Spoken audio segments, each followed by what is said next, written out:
বন্ধুরা চলো আজকে আমরা প্রার্থনা কবিতার আরও কয়েকটি শব্দ জেনে নেই এবং শব্দগুলোর অর্থও জেনে নেই।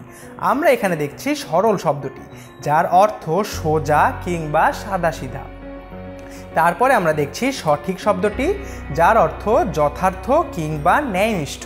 এরপর আমরা দেখছি পূর্ণ শব্দটি, যার অর্থ সৎকর্ম কিংবা সওয়াব। তারপর আমরা দেখছি পন্থা শব্দটি, যার অর্থ পথ। তারপর আমরা দেখছি চালাও শব্দটি, যার অর্থ পরিচালিত করা। তারপরে আমরা দেখছি সে পথে শব্দটি, অর্থাৎ যার অর্থ সেই রাস্তায়।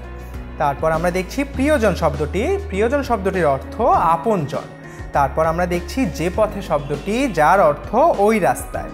তাহলে বন্ধুরা আমরা কিন্তু প্রতিটি শব্দেই দেখলাম দুটি করে কয়েকটি, অর্থাৎ আমরা দেখতে পারলাম কয়েকটি শব্দে কিন্তু দুটি করে অর্থ রয়েছে। আমাদের কিন্তু এখানে দুটি করে অর্থই মনে রাখতে হবে, কারণ আমাদের পরীক্ষায় কিন্তু যে কোনো একটি অর্থ দিয়ে বলতে পারে এই শব্দটির অর্থ কি এটি কিনা। তখন কিন্তু বন্ধুরা আমরা যখন দুটি শব্দের অর্থ মনে রাখবো, খুব সহজেই সে প্রশ্নগুলোর উত্তর দিতে পারবো।